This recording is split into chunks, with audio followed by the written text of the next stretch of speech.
이스라엘의 금송아지 숭배는 하나님께서 반복해서 말씀하시고 사건을 주시는데도 멈추지 않고 계속됩니다. 영적인 흉년은 육적인 흉년으로 이어지게 돼 있어요. 우리 인생에도 1차, 2차, 3차 흉년, 여러 흉년이 이어지는데요. 흉년 때문에 망하는 삶이 아닌 흉년 때문에 말씀이 들려 먹고 남았더라의 삶이 되어야 하겠습니다. 그러기 위해서 첫째로 흉년의 때에 말씀의 공동체에 머물러 앉아야 합니다. 38절이에요. 엘리사가 다시 길갈에 이르니 그 땅에 흉년이 들었는데 선지자의 제자들이 엘리사 앞에 앉은지라. 엘리사가 이제 갈멜산을 주요기점으로 삼고 이제 다시 길갈의 말씀을 전하러 갔습니다. 흉년이 들었다고 해요. 이 흉년은 앞으로 나올 8장에 나오는 7년 흉년이라고 하지요. 기적의 이 사건들은 연대기수는 아니고요. 엘리사의 사역을 주제별로 기록했기 때문인 것을 아시기 바라요. 길갈은요 어떤 곳인가요? 여호수아 5장 9절에 보면은 애굽의 수치를 너에게서 떠나가게 했다 하는 그 유명한 길갈 있잖아요. 그런데 4번밖에 안 쓰인 북쪽 에브라임 산지의 길갈도 있어요. 근데 흉년의 피해를 많이 받은 곳은 팔레스타인의 기후 조건을 고려해 볼 때 에브라임 산지의 길갈로 봐야 할 것입니다. 그러면은 이제 흉년이 들은 이유가 짐작이 되지 않습니까? 금송아지를 섬기고 있는 북이스라엘은 오므리부터 아합과 또 아하시아와 여호람까지 4대를 이어지는 오므리 왕조의 악행으로 하나님이 반복해서 말씀하시고 사건을 주시는데도 멈추지 않고 악을 계속하고 있어요. 그래서 그러므로 이제 그 영적인 흉년이 육적인 흉년으로 당연히 이어지는 거죠. 기근과 결핍이 오면 늘 하나님과의 관계를 먼저 살펴야 합니다. 늘 흉년과 기근으로 우리를 연단하시는 하나님이시기 때문에 이 흉년은 하나님으로부터 등을 돌린 삶의 결론이에요.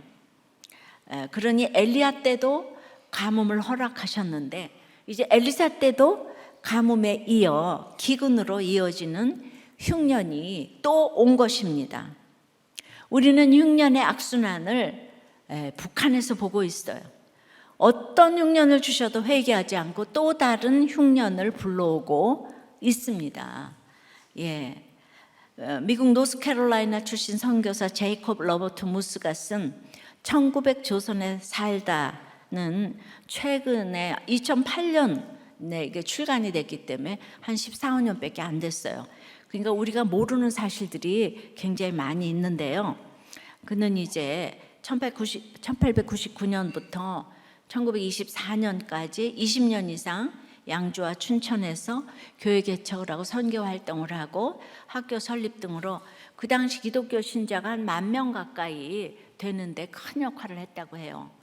근데 이제 그 당시 생활상을 이제 조금씩 짚어드리려고 하는데 오늘 보면은 그 민며느리를 데려오려면은 $2가 필요한데 주막에 한 끼 식사값이 2센트이기 때문에 그거 부잣집도 말고 그 주막에 20끼 식사값만 주면은 데려올 수 있고 아주 가난하면 그냥 딱 2~3살부터 먹고 살 것이 없어서 시댁으로 보내져서 시댁의 노예로 이제 살게 되는 거죠.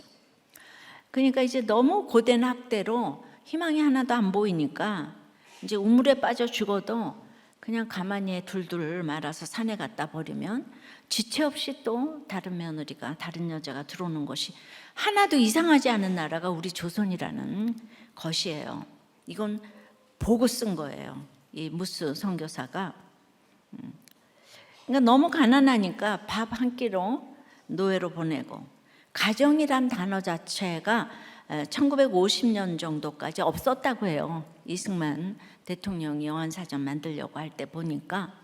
그러니까 이제 그렇게 가난해도 남자들만 밥을 혼자 먹고 뭐 겸상 이런 거 없죠. 거기 남은 거를 여자는 부엌에서 이제 먹어야 되는 거예요. 그래서 흉년, 기근, 가뭄이 반복돼도 왕부터 서민에 이르기까지 누구도 길을 찾지를 못했어요. 그러니까 기독교가 들어오고 반만년의 흉년과 가난을 해결해 주었다는 것은 누구도 부정할 수 없는 사실인데요. 이게 이제 불과 수십 년 전 일입니다. 예. 저가 태어나서도 보릿고개, 쌀파동, 설탕파동, 가뭄이 오고 태풍이 오면 온 나라를 지금 리비아처럼 사라오 태풍, 그 유명하죠.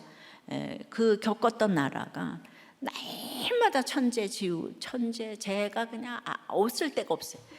그 똑같이 겪었던 나라가 지금 10위권의 우리나라와 똑같은 나라 아닙니까? 똑같이 재해가 오는데 지금 받아낼 실력이 된 거예요. 기독교가 들어와서 자아의식이 고취되니까 지금 아무리 태풍이 오고 가뭄이 와도 우리가 딸과 며느리를 밥 한 끼에 팔아먹고 그러지는 이제 않습니다. 그러니까 얼마나 이 진정한 개혁이 중요한지 아셨죠?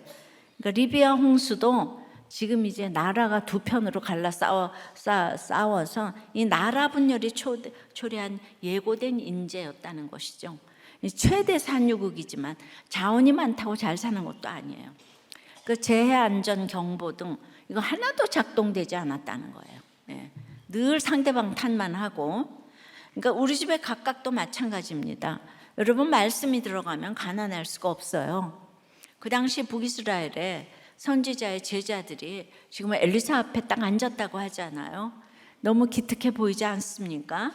여기서 앉았다는 그 움직임을 멈추고 한 자리에 머물다 뜻이에요.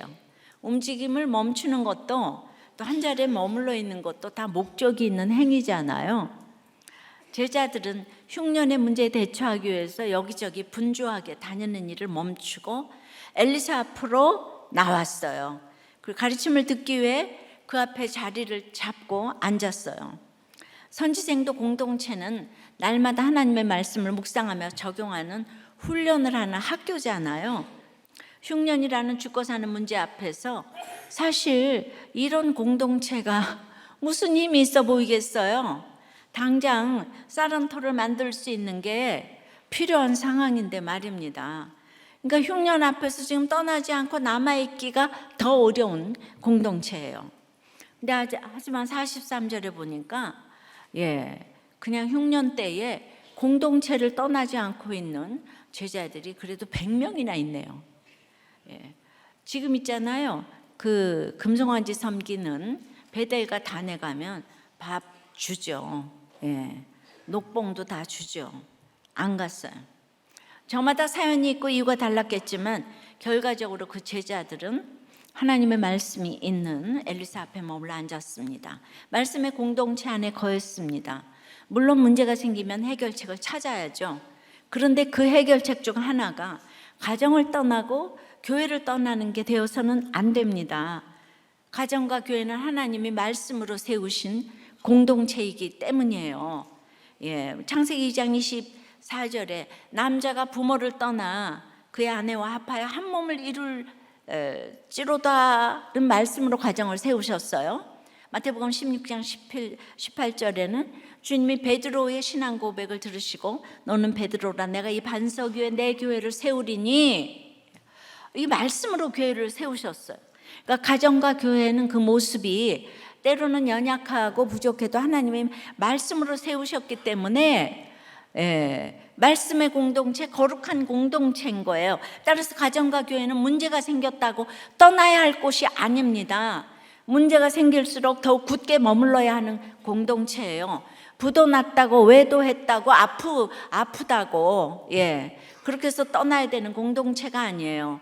하나님의 말씀이 그 안에 있기 때문에 아무리 극심한 흉년 같은 문제가 와도 이제 붙어만 있으면 수지 맞는 공동체인 거예요. 이스라엘 어디를 가든 흉년을 피할 수는 없었어요. 오직 하나님의 사람 엘리사 앞에 앉은 사람들만이 흉년 가운데 먹고도 남는 구원을 경험했습니다. 이제 흉년에서 남은 것을 보고 죄를 깨닫고 돌이켜 구원을 얻으려면 이 하나님의 말씀 있는 공동체에 머물러 앉아야 합니다. 적용 질문이에요. 어떤 흉년을 겪고 있습니까? 흉년을 핑계로 떠나려고 하는 곳은 가정이에요? 교회예요? 회사예요? 어디입니까? 내 역할의 자리에 딱 앉아 있습니까? 어정쩡하게 서 있습니까? 딴 곳을 바라보며 지금 억지로 있습니까? 집에서 같이 있긴 있는데 맨날 딴 곳을 바라봐. 먹든지 말든지. 네. 자, 어느 자리에 앉아 있는지 한번 생각해 보세요. 말씀대로 남았더라. 그러니까 흉년의 가운데 말씀의 공동체 몸을 앉아야 되고, 두 번째는 한 사람이 중요합니다. 38절 9절에요. 엘리사가 자기 사환에게 이르되 큰 솥을 걸고 선지자의 제자들을 위하여 국을 끓이라 하매 한 사람이 채소를 캐러 들에 나가 들포도 덩굴을 만나 그곳에서 들 호박을 따서 옷자락에 채워가지고 돌아와 썰어 국 끓이는 솥에 넣되 그들은 무엇인지 알지 못한지라. 지금 엘리사는 흉년에 대해서 강의하지 않아요. 흉년을 극복하는 믿음에 대해서 설교하지 않아요. 자기 사환에게 큰 솥을 걸고 선지자의 제자들을 위하여 국을 끓이라 그래요. 그럼에도 사환은 뭘 해야 될지 몰라요. 고대 사본은 이 사환을 게하시라고 해요. 게하시의 무능력함이 또 나오네요. 결국 솥에 국을 끓이려면 국거리가 있어야 되잖아요. 그런데 이 말씀을 듣는 중에 국거리를 가지러 나간 사람은 한 사람이었다는 거예요. 한 사람. 항상 한 사람이 중요합니다. 한 사람이 채소를 캐러 들여 나갔다고 해요. 이 42절에도 바알살리사에 한 사람이 나옵니다. 나 한 사람이 큐티하고 예수 믿고 적용하는 것이 모두를 살리는 길인 것을 알아야 합니다. 나 한 사람쯤 이야기가 아니에요. 그래서 우리 지금 강 집사님 아들이 지금 보스턴에서 MIT에서 그 큐티 모임을 인도하는데 많이 힘들었는가 봐요. 근데 사도 바울이 아시아에서 이제 거절을 당했다는 그 본문을 듣고 정말 많이 은혜를 받고 진짜 말씀을 좋아하는 것 같아요. 이 공부도 잘하는 천재가 이렇게 말씀도 좋아하니까 야, 진짜 한 사람 나왔네 우리들 교회에, 이런 생각이 드는데 한 사람이 중요한 거예요.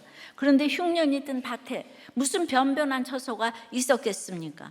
들포도 덩굴을 만나 그것에서 들호박을 땄다고 해요. 호박이 아니라 들호박. 겉모습은 호박인데 유사 호박인 거예요. 독성이 있어서 먹으면 심한 복통을 지금 일으키는데, 그럼에도 그가 뭔지 모르고 옷자락에 채워가지고 돌아와 국을 끓이고 이를 무리에게 먹게 했다고 해요. 흉년이 들었을 때는 먹어도 되는지 안 먹어도 되는지 분별이 안 됩니다. 하와가 왜 선악과를 먹었겠어요?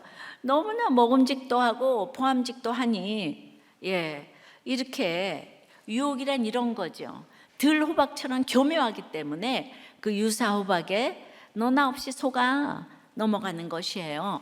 어떤 집사님 자기 남편이 가계부를 너무너무 잘 쓰고 너무 성실하고 정말 자기 남편하고 결혼을 잘했다. 그냥 너무 믿음직한 사람인데 보이스피싱을 당했다고 그렇게 이제. 그러니까 누가 언제 속을지 몰라요, 그죠? 그래도 보이스피싱 당해서 한번 경험을 한 거는 좋은 경험이라고 생각합니다. 금액이 어느 정도인지 제가 몰라서 그렇긴 한데요. 자, 그러니까 40절에 이에 퍼다가 무리에게 주어 먹게 하였더니 무리가 국을 먹다가 그들이 외쳐가로되 하나님의 사람이여 솥에 죽음의 독이 있나이다 하고 능히 먹지 못하는지라. 무리가 국을 먹다 보니까 솥에 죽음의 독이 있다고 외쳐댑니다. 자, 그러면 말이죠, 우리가 처음부터 생각을 해봅시다. 엘리사 말을 듣고 들에 나가서 들호박을 따가지고 왔는데 끓였는데 독이 있다는 거예요. 그걸 몰랐다는 거예요.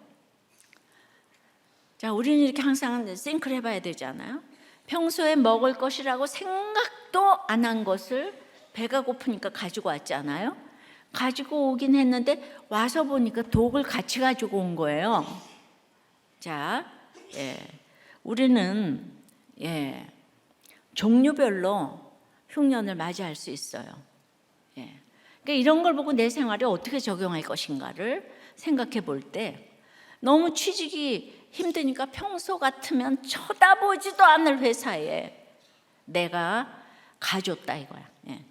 너무 결혼이 안 되니까 평소 같으면 쳐다보지도 않은 아내와 남편과 결혼을 해줬다 이거예요.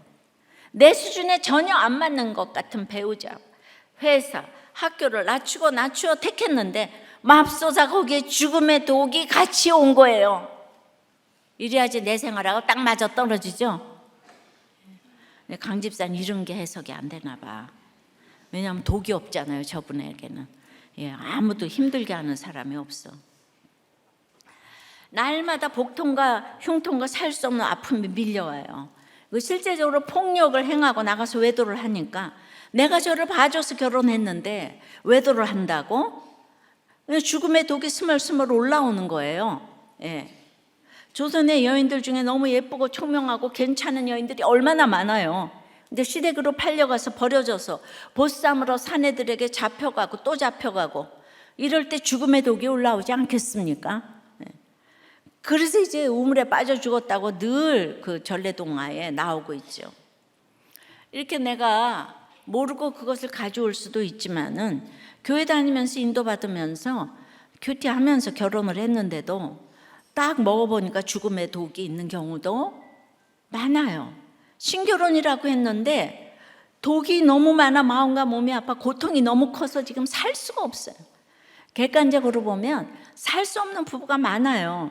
근데 같은 솥에 밥 해먹고 사는 부부인데 그 결혼에 그 회사에 그 학교에 독이 같이 왔어요. 회사에서는 시기 질투를 당하고 결혼에서는 외도를 당하고 학교에서는 왕따를 당하고 건강에서도 질병을 만나고. 자, 그럼 이제부터가 중요해요. 그 독이 같이 왔어요. 그러면 여러분 실패했어요. 우리가 말씀 없이 불신결혼해도 택자라면 거기서 주님을 만나야 해요. 일단 교회에 왔다는 것만도 여러분 택자예요.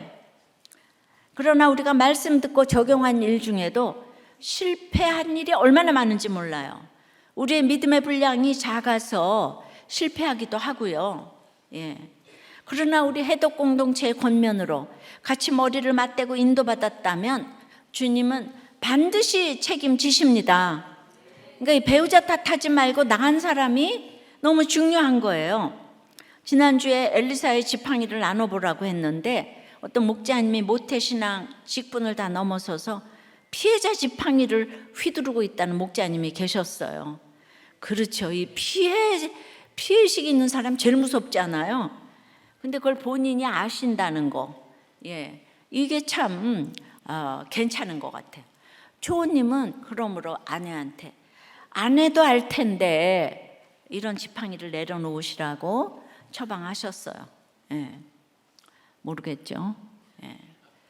그런 게 있어요. 이렇게 적용 안 한 사람이 엘리사 공동체에 있으니까 공동체의 그들이 같이 외쳐주는 거예요. 하나님의 사람에게 내 결혼에 독이 있어요. 내 직장에 학교에 독이 있어요. 하고 외치고 기도하고 나누고 목장에서 외쳐주는 거예요. 아니 공동체에서 만나 힘들어도 인도받고 결혼했다면 독이 와도 어쩌겠어요? 좋은 일 하려다 독이 생겼다면 그냥 독이 있어야 하고 외치면 돼요. 그냥 기도하면 돼요. 중보기도에서 목장에 가서 나누면 돼요. 그럼 하나님이 들으시고 도와주실 줄 믿어요. 왜죠? 엘리사 앞에 앉아서 말씀 들었던 공동체 아니에요. 금송아지 안 섬기고 말씀 섬기겠다고 와 있는 공동체인데 하나님이 잊으시겠어요? 자, 41절에 엘리사가 이르되 그러면 가루를 가져오라요. 솥에 던지고 이르되 퍼다가 무리에게 주어 먹게 하라 하매 이에 솥 가운데 독이 없어지니라. 엘리사가 대단한 능력을 발휘한 것이 아니고요. 가루를 가져오라 그래요. 우리가 여리고 소금물 정화할 때도 그 여리고 더러움을 소금으로 정화했어요. 이 가루는 어떤 주석책을 봐도 무슨 가루인지 안 나와 있어요. 근데 흉년인데 뭔가 이렇게 특별하고 귀한 가루가 거기 있었겠어요? 사르밧 과부에게도 마지막 남은 밀가루가 있었던 것처럼 선지학교 식당에도 밀가루가 조금 남아 있었을 거예요. 흉년에도 조금은 구할 수 있는 가장 흔하고 싼 밀가루를 엘리사는 솥에 딱 던졌어요. 경제적 관점에서 보자면 흉년 때에 이상한 열매가 들어가서 못 먹게 된 이런 국에다가 그 아까운 밀가루를 던지는 거는 밀가루까지 못 먹게 되는 거잖아요. 예. 선지 생도들이 그냥 너무 깜짝 놀라서 그 아까운 밀가루를 던지다니, 생님 선생님 하면서 그냥 어떻게 그럴 수가 있냐고. 엘리사가 그 가루를 솥에 던진 행위는 그야말로 다시 한번 상식을 뛰어넘는 이상한 처방 같은데 상식을 지키는 처방의 대가 맞습니다. 예. 그리고는 그 국을 퍼다가 무리에게 주어 먹게 하라고 해요. 근데 그 국은 워낙 쓴맛, 독한 맛, 역한 맛, 상한 이제 국맛이었잖아요. 근데 어떻게 다시 먹을 수 있어요? 예. 근데 선지 생도들은 이제 그 독이 든 듯한 맛이 나는 국을 다시 먹어야 하는 거예요. 예. 목장에서도 쓴맛 나는 성도들 다시 먹어야 돼요. 다시 결혼하라고 하면은 내가 어떻게 다시 그 쓰고 독하고 역하고 상한 그 맛으로 난 돌아가고 싶지 않아. 예. 근데 밖에 나가면 여러분들한테 나이스하게 꼬이는 여자도 있고 남자도 있어. 집에 돌아오면은 우렁쭈렁한 남편이고 아내가 있는데 대답도 안 하고 말도 안 해. 옛날에 우리나라 남자 혼자 밥상 받고 쫙 물리면 그 남은 거를 먹는 것도 그냥 너무 황송스럽게. 이 여자의 머리가 남자고 남자의 머리가 그리스도인데 반만년 내려오는 그게 하루아침에 사실 바뀌지 않았는데 바뀌어도 요새 너무 바뀌어서 이게 문제인 거예요. 예. 그러니까 이제 우리는 고정관념이 있잖아요. 도저히 난 그렇게 못 살아. 예. 그런데 목장에 갔다는 것만으로, 양육을 받았다는 것만으로도, 우리도 꽤 왔다는 것 하나로 엘리사 이 말이 끝나자마자 국이 해독됐어요. 그런 분들이 너무 많잖아요. 맛을 다 합친 죽음의 맛이 싹 사라졌어요. 예. 죽을 것 같은데 그 힘든 고통의 그 경험들이 사라진 거예요. 제가 암초를 말씀이 넘어가게 했으니까. 이게 말씀의 맛이잖아요. 조금 전에 먹었던 죽음의 맛의 기억에 갇혀서 먹지 않았다면 이거 절대로 이 맛을 몰랐을 거예요. 하지만 그 쓴맛의 기억을 넘어 엘리사 선지자의 말씀을 믿으며 국을 다시 먹었으니 이제 국이 해독되어 먹을 수 있게 되었다는 것을 아는 거예요. 예. 그러니까 죽을 것 같은 결혼 생활, 회사 생활을 다시 하고자 하니 해독이 된 맛이 기다리고 있는 거예요.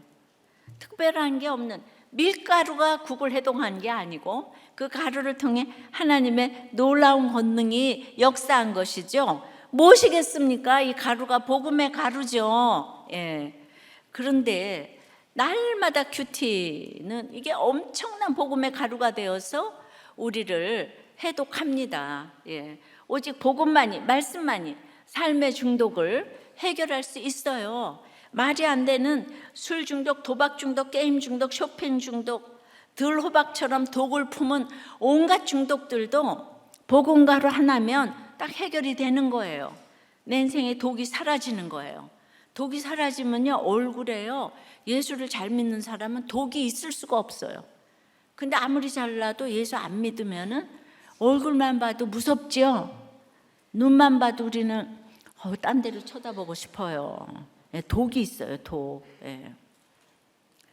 그러니까 이제 청년부가 결혼을 하고 보니까 들어박이 너무 많아, 우리들 교회도. 그래서 속았다 할 사람이 한둘이 아니야. 그런데도 이혼을 하지 않는 이유가 바로 이거예요. 주님 도와주세요. 가루를 넣어서 도와주세요. 우리의 목장이 아무것도 아닌 가루 같으나 거기에서 다 살아나는 거예요. 그러니까 이게 모든 약재료를 가지고 이게 가루가 돼서 다 뿌려지니까 다 살아나는 거예요. 내 얘기를, 중독 얘기를 하면 딴 사람이 살아나는 거예요. 그러면 나도 살고 그 사람도 살아나는 거예요. 그러니까 이게 목장에서 오픈하면서 다 같이 이제 살리는 거예요. 스탠포드대 프레드 러스킨 박사에 따르면 용서란 그 나를 상처 입힌 사람의 행위를 그저 참고 기다리는 것이 아니라 과거를 자유롭게 흘러가도록 도와주고 현재를 치유하기 위해서 내가 내린 선택인 거예요. 그러니까 나 때문에 용서하는 거예요. 나 때문에. 너 때문에 용서하는 게 아니에요.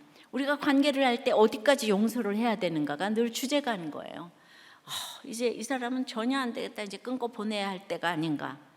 끊임없이 싱크를 하는 거예요. 예. 모든 관계는 그래서 나 때문에 하는 거예요. 너 때문에 하는 게 아니에요. 너 때문에 하면 생색이 나서 아니야만 못한 관계를 하는 거죠. 그러니까 너를 이해하기 위해서 내가 끝없이 생각할 때 너를 이해하는 나의 지경이 넓어지게 되죠. 근데 내가 이해할 사람하고만 교제한다면 우린 관계의 폭이 너무 좁아지는 것이죠. 예. 그러니까 목장에서 이런 훈련을 끝없이 할 때 여러분의 지경이 감당 못할 관계가 없이 아주 넓어지기 때문에 결국은 사회생활도 잘하고 또 이제 결국 가난해서 탈피하게 되는 기적이 일어나는 거예요. 우리 보세요. 공영방송 보세요. 얼마나 사람들이 정말 밴댕이 소갈딱지 같아요. 너무나 이간질하고 험담하고 그러잖아요. 그죠? 그런데 그게 이제 너를 위한다고 생각해서 그래요. 그러니까 목장에서 이런 훈련을 끝없이 할 때 이제 이게 얼마나 돈 주고도 못 사는 훈련입니까? 예, 우리 철학자 박은미 씨가 그 타인을 이해하려는 노력은 나의 우물을 확장시킨다고 했어요. 내 우물이 이것밖에 안 되는데 내 좁은 우물로 이해되는 사람과만 관계하겠다고 하면은 내 세상은 평생에 이거밖에 안 되는 거죠. 폐파가 넓어지지를 못해요. 그러니까 아이들도 어려서부터 이제 목장에서 이해할 수 없는 아이들하고 계속 관계를 하게 될 때 세상을 이제 배우게 되는 것이죠. 이 세상은 좋은 친구들과 놀라고 좋은 학교 가고 그냥 이게 여러분들의 이제 정말 안지나서나 그냥 그냥 목적이에요. 목적. 이해 안 되는 식구들과 살면서 이해하는 훈련은 금 주고도 못 사는 훈련인 거예요. 결국 모든 관계는 나를 위한 거예요. 너를 위한 거라고 생각하는 순간 생색이 나서 여러분들의 모든 헌신은 제로가 되는 거예요. 내가 생색, 너를 위해서 내가 그렇게 했다. 그러니까 부부 생활에서도 너를 위해서 내가 얼마나 했는 줄 아냐. 이러는 순간 지금까지 한 게 다 물거품이 되는 거예요. 근데 지금 다들 보니까 어제도 제가 이 서울대학교 제자훈련을 갔는데 그 교수님이 그냥 사모님께서 이 큐티인 가지고 너무 열심히 하면서 우리 사모님도 이 서울대학교 랄랄라 본인한테 너무 잘한다는 거예요. 그래서 큐티인 팬이 되셨어요. 예, 똑똑한 여자들이 남편한테 잘하기가 어렵잖아요. 그런데 그 생색이 안 나니까 그러니까 구원으로 인도하는 거예요. 힘든 부모 밑에서 정말 잘한 자녀들이 엄청 잘 자란 것을 볼 때가 많아요. 좋은 부모 밑에서 항상 좋은 거. 그러니까 이제 좋은 것만 먹고 좋은 것만 보게 하고 그랬으니까 결혼했는데 남편이 소리 한번 지르고 뭐 폭력이라도 한번 해. 나는 이런 일을 당한 적이 없어. 우리 엄마 아버지 나한테 이렇게 한 적이 없어. 이런 좀 밥맛이야 진짜. 잘 자란 것도 좋은데 잘 자라서 남들을 이해해야지 자기만 이렇게 정말 공주처럼 대접해달라고. 그러니까 그 우물이 넓어지질 않죠. 그러니까 결혼할 때 독을 다 같이 가지고 와요. 근데 약과 독이라는 책이 있다는 거예요. 그런데 독도 약이 될 수가 있고 약도 독이 될 수가 있는 거예요. 우리가 수많은 약을 먹는데 그 독이 될 수가 있고 독처럼 보였는데 그게 약이 될 수가 있는 거예요. 그러니까 이런 가운데서 우리가 목장에서 나의 힘든 거를 다 뿌려주는 게 가루지. 이게 약재료 아니겠어요? 약재료가 바로 이것이에요. 그러니까 이제 그래서 저는 말이 안 되는 결혼 같은데 우리 청년들이 이렇게 이혼을 안 하고 사는 거를 보면은 이렇게 전부 다 캐파가 넓어져서. 그런데 이제 저 회사하고 뭐 남들이면은 내가 그 사람 위해서 뭘 그렇게 싱크하겠어. 근데 식구니까 끝도 없이 싱크하게 되는 거죠. 저 사람이 왜 저럴까? 그러니까 또 나를 생각해서 이것도 또 흘려보내면서 나의 지경이 나의 우물이 자꾸 넓어지니까 너무 이상한 부모와 정말 아이들 맞지 않는 아이들이 믿음으로 결혼을 하는데 이혼을 안 하잖아요.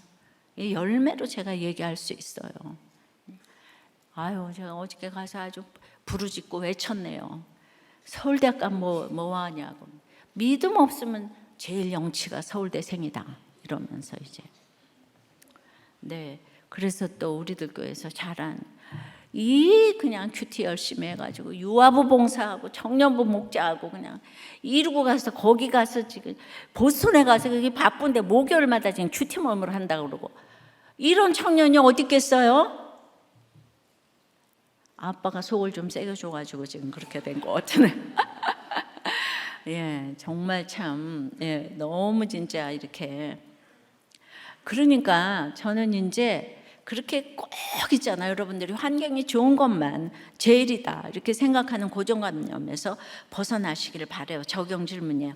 말이 안 되는 적용으로 결혼하고 회사가고 했는데 죽음의 독이 올라옵니까?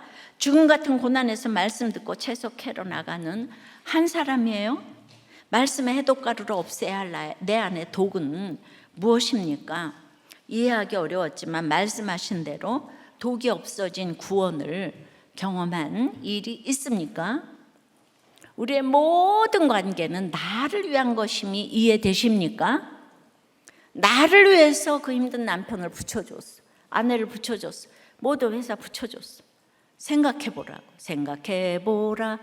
생각하면은 내가 또 이거 참아야 돼. 그냥 자꾸 넓어지니까 사회생활에서 너무 그냥 성공하게 되는 거예요. 어떤 사람도 용납 못할 사람이 없어지는 거예요. 그 사람이 얼마나 수고한 거예요. 맨날 상처 타령하면서 나는 용서 못해. 그럼 여러분들이 하나도 그게 넓어지질 않아. 캐파가 우물이. 그래서 수준 높은 사람한테 힘든 사람들이 이제 붙여지게 되는 거예요. 자, 말씀대로 남았더라는 세 번째는, 첫 번째는 뭐죠? 흉년에 공동체를 떠나지 말아야 되고, 두 번째는 한 사람이 중요해요. 그러면 세 번째 무리에게 주어 먹게 하라예요. 42절부터입니다. 한 사람이 바알살리에서부터 와서 처음 만든 떡, 곧 보리떡 20개와 또 자루에 담은 채소를 하나님의 사람에게 드린지라. 그가 이르되 무리에게 주어 먹게 하라. 그 사람이 이르되 내가 어찌 이것을 100명에게 주겠나이까. 하나 엘리사는 또 이르되 무리에게 주어 먹게 하라. 여호와의 말씀이 무리가 먹고 남으리라 하셨느니라. 그가 그들 앞에 주었더니 여호와께서 말씀하신 대로 먹고 남았더라. 할렐루야. 바알살리사에 사는 한 사람이 흉년 중에 수확한 보리로 처음 만든 떡 20개와 채소를 가져옵니다. 바알살리사는 세 가지의 주인이라는 뜻인데요. 이름이 보여주는 것처럼 농사가 아주 잘 되는 지역이기도 했지만 그 이름에 바알이 들어가 있는 것처럼 기복으로 끈끈이 뭉쳐있는 곳이었어요. 하지만 그곳에도 한 사람이 지금 있었어요. 어떤 사람입니까? 바알살리사는 셋째 의상 또는 셋째 남편이라는 뜻이 있는데요. 이 사람이 흉년의 때에 처음 만든 떡을 가지고 온 거예요. 이렇게 잘 살게 되다 보면은 전부 다 이제 가정적으로 힘들어지잖아요, 그죠? 그러니까 가난한 집은 분쟁이 없어요. 그러니까 잘 사는 집에 분쟁이 많아요. 이 집도 가정적으로 힘이 들었을 거예요. 그러니까 미국이 인권을 강조하고 이러고 그 옛날에 못 먹던 시절을 생각하면은 오늘 뉴스에서 이렇게 보니까 그 기차를 타고 가는가 그러는데 성폭행을 당하고 있는데 40분 동안 모두가 핸드폰을 대고 촬영을 하고 아무도 신고를 안 했대요. 그러니까 핸드폰을 이렇게 찍고 있는 수많은 그 사진이 보였어요. 이게 얼마나 악합니까? 그것도 무려 물경 40분 동안이나. 그래서 그 사람들 다 처벌해야 된다 이러는데 우리는 잘 먹고 잘 살아지면 남한테 관심이 없는 거예요. 우리는 아주 태생이 이기적이에요.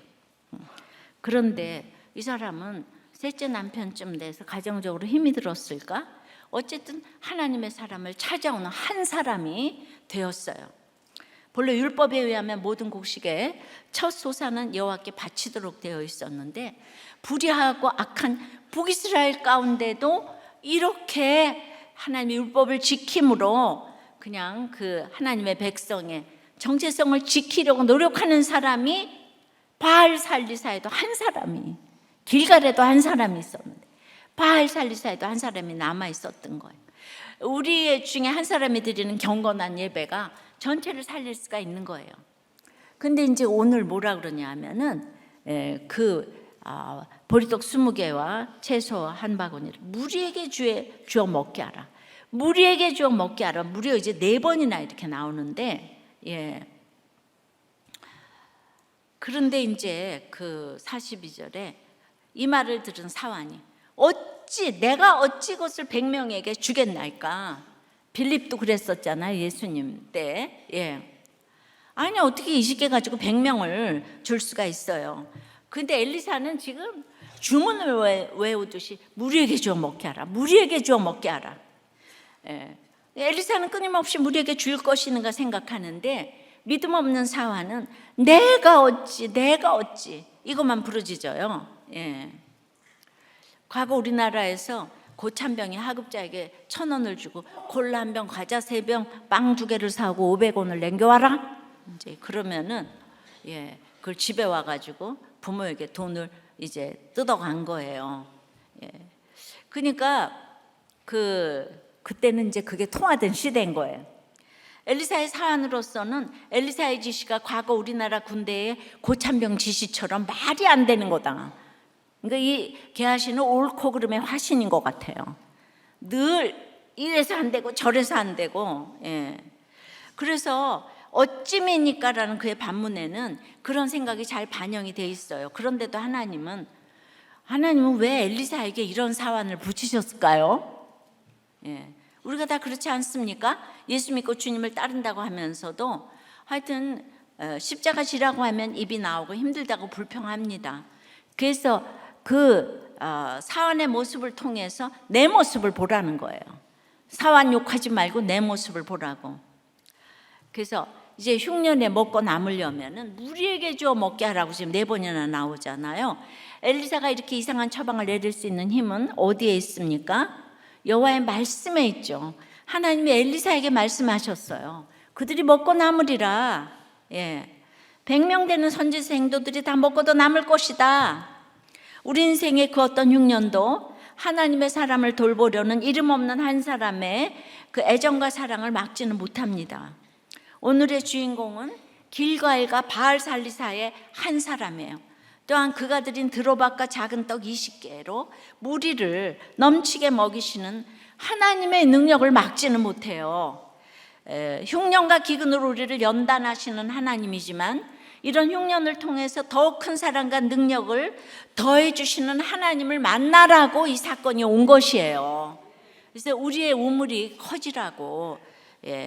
우리가 지금 계속 헌물을 드리라고 해요, 민수기에서. 근데 이 헌물이라는 뜻 자체가 하나님과 절대적으로 가까워야 된다고 그랬잖아요. 하나님과 가까워야지 가서 뭘 정말 주워 먹게 할라 이런 마음이 들지. 그리고 하나님과 절대 가까워야 되고, 그러면 저절로 화목제가 되어서 화목제의 예물이 제일 많다 그랬잖아요. 그러니까 처음 만든 떡을 드릴 만큼 경건한 바알 살리사의 믿음으로 공동체가 복을 받고 말씀대로 먹고 남은 거예요. 그러니까 하나님과 가까운 사람은 당연히 하나님의 것 11조 헌금도 자발적으로 잘하지만 그게 화목제가 돼서 목장 섬김도 자발적으로 섬기니까 여러분들에게 먹고 남는 역사가 일어나게 하신 줄 믿습니다. 저는 목장 섬겨서 여러분들이 가난하게 됐다는 소리를 못 들었어요.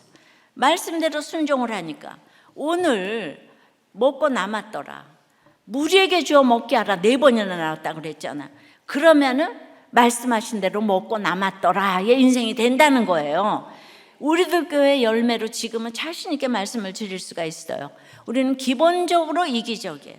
자기밖에 모르는 존재로 태어납니다. 그러니 흉년이라는 문제가 생겼을 때 자기만 살려고 아등바등하는 건 당연한 일이에요. 그러니까 이기적인 사람들이 모이는데 하루들 가정이나 공동체나 사회가 편할 날이 있겠습니까? 그래서 여러분들이 불신자를 만나면 안 되는 거예요. 기본적으로 자기밖에 모르니까 우리가 맨날 정치인들 욕해도 그 자리에 가면 다 똑같아요. 다 기본적으로 악하고 음란하기 때문인데 평소에 잘 감추고 있던 원죄도 흉년이 딱 오면은 진짜 모습을 다 드러내는 거예요. 그래서 이제 하지만 이런 본성을 거슬러서 로마서 11장 24절 말씀처럼 하나님의 자녀가 된 성도는 흉년 같은 사건이 올 때 아무리 내가 먼저 살고 싶고 나만 살고 싶은 생각이 들어도 우리는 주신 말씀으로 다시 한번 생각을 하는 게 습관이 된 거예요. 그 공동체가 중요한 거예요. 나보다 공동체를 생각하게 돼요. 주님이 내게 주신 것을 무리에게 주어 먹게 할 때 주님이 그 마음을 받으시고 흉년 때에 말씀하신 대로 먹고 남는 후한 인생이 되게 하실 줄 믿습니다. 공동체가 있어야 되고 한 사람이 중요하고 정말 그 무리에게 주어 먹게 하라, 먹게 하라. 이러면은 여러분들은 말씀하신 대로 먹고 남았더라 인생이 될 줄 믿어요. 그래서 가장 중요한 거 여호와의 말씀인 거예요. 4장 맨 마지막에 키드바르 예흐와 예, 그러니까 여호와가 맨 끝으로 나왔어. 제일 중요한 거, 예, 키드바 여호와의 말씀하신 대로 여호와 이게 위치하고 있는 거예요. 이 4장의 5가지의 기적이 여호와의 말씀 가운데 행해졌고 여호와의 말씀대로 다 이루어졌다는 것을 강조합니다. 그래서 우리들 이렇게 날마다 큐티대로 기도하고 상담하고 그냥 목장 이러다 보니까 하나님이 우리 다 먹고 남게 해주신 줄 믿어요. 예, 우리도 교회가 빚을 안 지잖아요.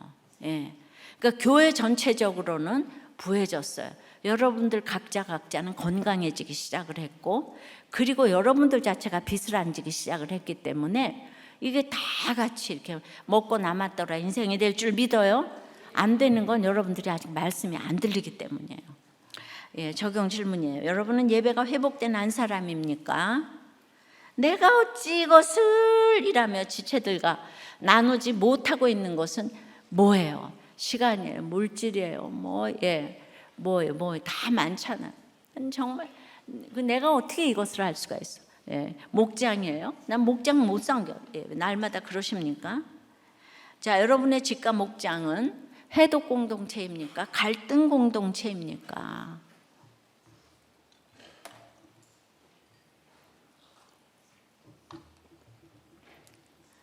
예, 공동체의 고백은 우리 모두가요. 어떤 환경에도 말씀하신 대로 남았더라가 아닌가 싶어요. 한 부목자님은 자기 인생은 교회는 연관이 없고 교회 다니기 전에는 회사 집 게임이 전부였는데 가족과도 대화를 하지 않고 남처럼 살았는데 예, 우리 모든 부부가 그래요. 다 남처럼 살아요. 예, 호르몬이 나올 때 2, 3년만 얘기를 하고 그다음에 다 말을 하기 싫어해요. 남자들은 먹을 것만 주고 잠자는 것만 좋아해요. 예, 그런 줄 알아야 돼요. 근데 그걸 잘해주니까 다 너무 좋다 그러잖아요, 그죠? 예. 그랬는데 남처럼 살았는데 부부 목장에 한 번만 가달라는 부탁에 참석을 했는데 찬송가 부르고 기도할 때 아무것도 하지 않았다. 다른 사람 이야기도 들리지 않았고 시간만 때우고 가야겠다. 예, 그렇게 해서 갔는데 그때 목자님이 저에게 해주시는 말씀이 너무 따뜻해서 마음에 들어왔다. 살면서 그렇게 따뜻한 말을 처음 경험하고 한 목장을 7년 동안 다녔다. 이거는 옛날 일이에요. 당시에는 교회 등록도 하지 않고 목장을 다니다 목자님의 권유로 교회 등록, 세례, 기초양육, 탱크 양육까지 다 받았다. 양육교사 교육도 받게 되었고 어느 순간 부목자가 되어 있다. 예. 근데 이렇게 막 기가 막힌 따뜻한 목자님이 있으니까 그러는 거죠. 이렇게 생각하시겠지만 모든 목장이 이렇게 다 목자님이 따뜻하진 않아요. 예. 그러나 따뜻하지 않은 목장이 우리를 더 남은 것이 많게 해주세요. 인간 공부하잖아요, 그죠? 우리 캐파가 넓어져야 되겠죠. 그냥 손가락질하지 말아요. 예. 내가 참아내면 내가 넓어지는 거예요. 꾹꾹 참는 게 아니라. 그리고 정말 이분은 질병에 아주 그냥 3차 흉년이 다 온 것 같아서 여러분들 기도해 드리라고 기도해 주시라고 한번 말씀을 드려요. 이분이 오신 지가 한 뭐 1년 반 정도밖에 안 된 것 같은데, 그냥 형님은 간암이고 이 집사님은 폐암 사기고 동생은 파킨슨이고 아들은 조현증이고, 그러면 이분에게 말씀대로 남았더라가 무엇일까요? 이렇게 깨닫고 회개하시는 마음인 것 같아요.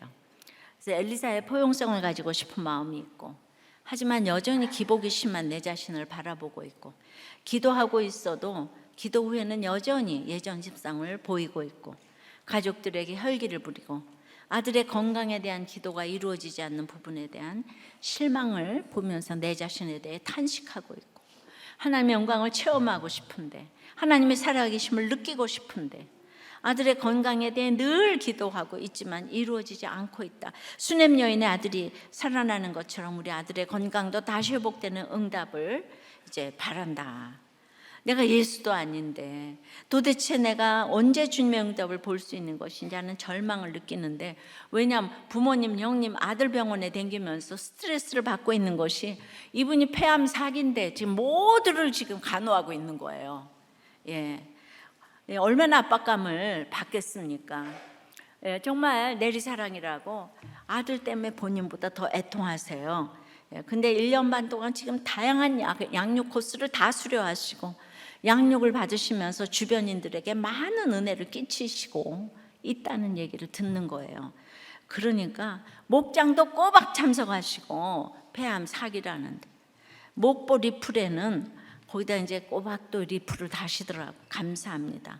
언제나 나누면서 기록하시기가 힘든 것인데 성령님의 역사하시는 모임에 누군가 기도로, 누군가 헌신, 수고해 주시니 그 은혜의 자리로 향하여 더 사모하게 됩니다. 할렐루야. 목자님이 굉장히 훌륭하시니까 모건분이 이렇게 은혜를 받는 것 같아요. 그러니까 여러분들은 정말 기가 막힌 질병의 흉년 아니겠습니까? 그런데 늘 회개하면서, 그러나 예배는 하나도 빠지지 않고 나오면서 이랬을 때 먹고 남은 것이 있는 줄 믿어요. 또 하나에는 중학교 3학년 아이가 일주일 동안 절도 사기에 연루가 되었는데, 이 사건으로 그 아이가 교회를 오게 되었고, 이혼 위기에 부모님이 합치게 되었고, 아버지가 교회까지 출석하는 일이 있었는데, 그 아이가 일주일 동안 그 사건 때문에 이게 구원의 사건이 되고 있는 거잖아요. 그러니까 아이가 너무 그냥 모범생으로 잘 자라주는 거 좋겠지만 그리 아니할지라도 훨씬 넓어졌어요, 우물이. 그러니까 바로 이것이 내가 모든 것은 붙고 모든 것은 해결되고 이것만 응답이 아니라 되지 않았기 때문에 우리의 지경이 넓어진 게 너무 많잖아요. 말씀대로 먹고 남았더라. 이 인생은 어떤 사건에서도 가능하다는 생각이 듭니다. 다들 말씀대로 남았더라가 되십니다. 오늘 제 설교에 올라오신 분들은 모두 기도해 주시기 바라고, 소태 죽음의 독이 있나이다 다 외쳐주셔서 이 집사님들 살려주세요, 구원이 이루어지게 도와주세요, 다 기도해 주시기 바랍니다. 말씀 맺어요. 그러니까 말씀대로, 말씀하신 대로 먹고 남았더라는 흉년의 때의 말씀의 공동체에 머물러 앉아야 되는 거예요. 여러분들이 흉년이 왔다고 이혼을 하고 교회를 떠나고 이러시면 안 되는 거예요. 여러분, 여기 5번만 오면은 이혼을 해주겠다, 그렇게 오신 분들이 돼요, 몇 분이. 그런데 그분은 일단 여기 오기만 하면은 이혼해 주겠다는 거는 구원이 있는 분이잖아요. 지금 그 배우자가. 이게 얼마나 중요한 초청인지 몰라요.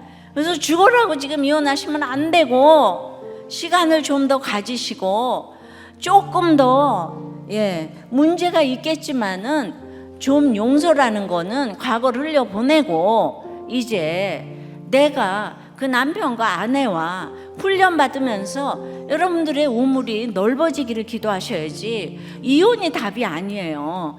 교회 떠나는 게 답이 아니에요. 한 사람이 중요합니다. 결혼에 실패할 수 있죠. 이게 모두가 내가 잘못 고를 수 있어요. 그러나 여러분들이 기도하고 결정했다면 반드시 주님이 책임지실 줄 믿어요. 그리고 모든 관계는 나는 당신한테 잘했다, 그런 얘기는 하나만 한 얘기예요.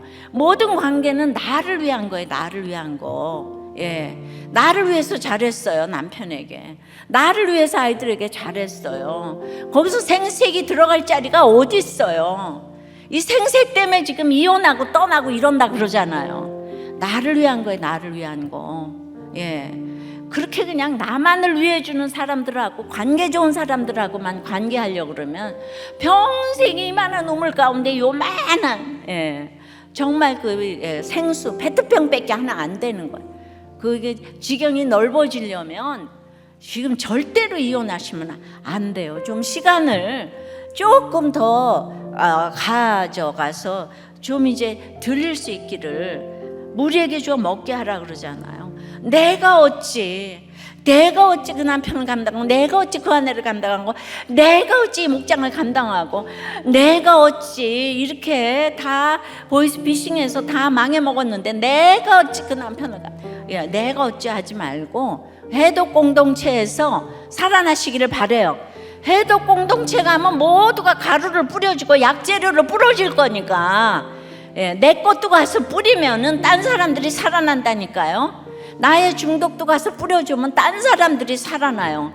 그래서 살아나서 먹고 남는 여러분들의 인생이 되기를 바랍니다.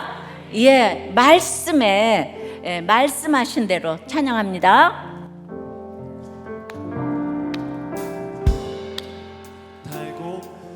달고 오묘한 그 말씀, 생명의 말씀은 귀한 그 말씀 진실로, 생명의 말씀이 나의 길과 믿음 밝히 보여주니, 아름답고 귀한 말씀 생명샘이로다. 아름답고 귀한 말씀 생명샘이로다. 귀한 주님의 말씀은 내 노래 되도다. 모든 사람을 살리는 생명의 말씀이 값도 없이 받아 생명 길이 가니, 아름답고 귀한 말씀 생명샘이로다. 아름답고 귀한 말씀 생명샘이로다. 널리 울리어 퍼지는, 널리 울리어 퍼지는 생명의 말씀은 남의 용서와 평안을 골고루 주나니. 아멘.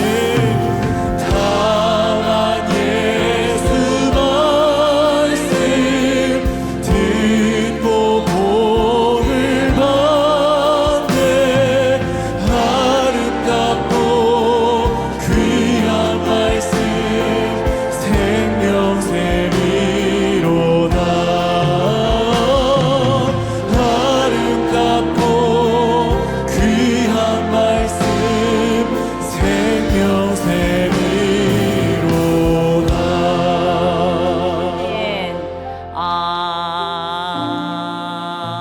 아멘. 이 흉년의 때 말씀의 공동체에 머물러 앉게 해달라고 기도합시다. 지금 내가 흉년이 돼서 가정과 교회를 떠나려고 생각하시는 분 계시면 정말 한 번만 더 생각하게 해달라고 기도하세요.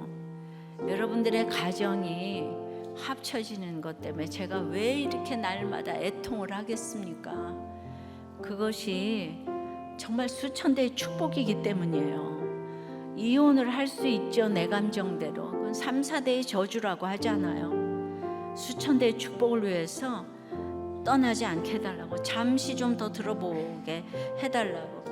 이 흉년의 때에 한 사람이 되어서 우리가 이제 독이 따라오고 실패할 수 있지만은 기도하고 결정한 것 주님이 책임지시는 것을 믿게 해달라고. 우리가 다 사람들이 좋은 약이라고 해도 그게 독이 되고, 다 독 같지만은 약이 되잖아요. 우리 교회 온 분들 다 독 같지만 지금 약이 되잖아요. 이거 약재료로 다 나누어져서 가루로 딴 사람들이 다 살아나고 있지 않습니까? 여러분들이 이 힘든 가운데서 이렇게 사명을 감당하게 해달라고 기도해야지, 떠나서 해결되는 것이 아니에요. 딴 남자 딴 여자 다 만날 수 있어요. 거기 생명이 없잖아요. 거기 말씀이 없잖아요. 잠시 가면 다 후회를 하는 거예요. 내가 자녀가 있는데 어찌 떠날 수가 있겠습니까?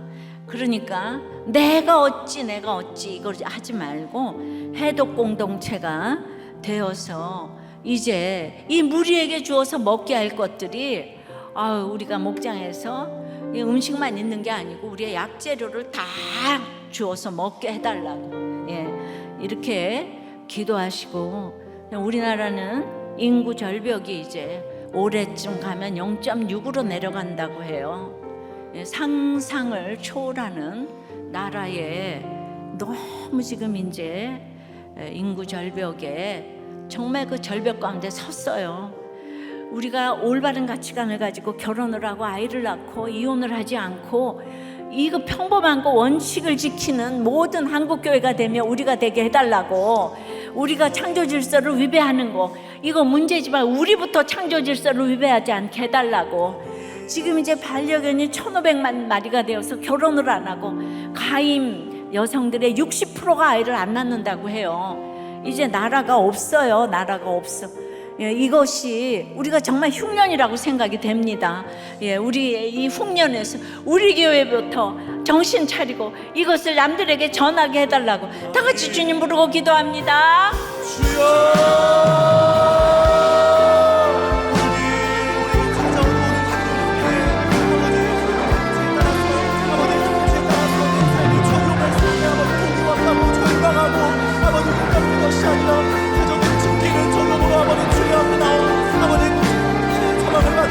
아버지 말씀 듣고 살아가는 우리 그리스도를 인도하여 주시옵소서.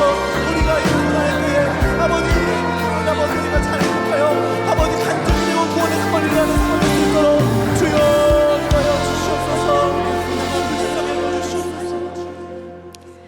아버지 하나님, 오늘 각자의 흉년을 가지고 이 자리에 왔습니다. 그 한 사람, 어떤 한 사람을 향하여서 제가 정말 온 힘과 마음을 다해서 말씀을 전했어요. 여러분들의 흉년 가운데 떠나야 할 곳은 가정이 아니고 교회가 아니고 내가 정말 공동체에 머물러 앉아 있어야 하는 겁니다. 나 한 사람이 그렇게 앉아 있게 되면은 내가 아무리 나에게 독이 왔다고 할지라도 이 복음의 가루를 뿌려서 이 모든 해독이 될 줄 믿습니다. 그 한 사람이 와이프건 아내건 자녀건 그 한 사람이 복음의 가루를 계속 뿌려대고 약재료를 뿌려대면 모두가 정화될 줄을 믿습니다. 그래서 우리는 참으로 흉년 가운데에서 하나님께 드릴 것만 있고 사람들에게 줄 것만 있는 인생으로 간증할 수 있는 여러분들이 될 수 있도록 주여 역사하여 주시고, 날마다 말씀대로 갔더니 매주일 간증이 끊어지지 않는 역사가 일어나고 있습니다.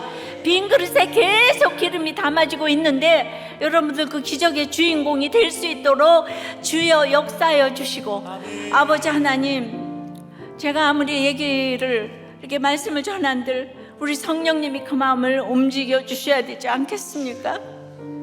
주님, 이 가정마다 성령님이 그 마음을 움직여 주시고 가정을 깨지 않도록 붙잡아 주시옵시고, 오늘 이제 정말 이 질병에 기가 막힌 흉년 가운데 말씀을 사모하는 그 가정을 주여 불쌍히 여겨주시고 먹고 남은 것이 있을 수 있도록 주님 역사하여 주시옵소서. 주님, 우리는 개아시 같아서 내가 어찌 그걸 알 수가 있어요.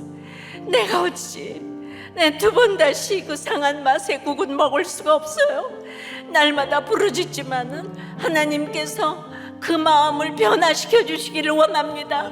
나는 할 수 없으되 하나님은 할 수 있는 것을 믿게 도와주시옵소서.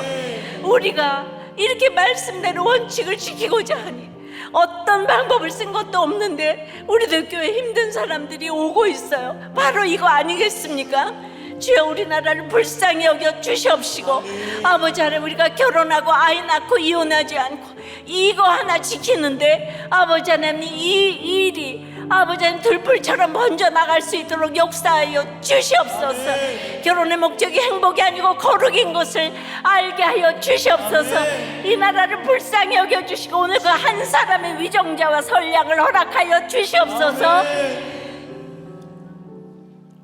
이 시간 말씀하신 대로 남았더라의 말씀대로 복음의 가루가 우리를 모두 살릴 수 있다고 깨닫게 해주신 주님께 감사해서 저희들의 신앙 고백으로 드린 이 헌금을 흠양해 주시옵시고, 내 사랑하는 주님께 드릴 것만 있고 사람들에게 줄 것만 있도록 저희들이 이 가치관으로 아버지 하나님 영육간의 강건함으로 저희들의 회사와 사업과 공부와 프로젝트와 아이디어에 주여 먹고 남은 것이 있을 수 있도록 기름을 철철 부어 주시옵소서. 예수 그리스도 이름으로 기도드리옵나이다. 아멘.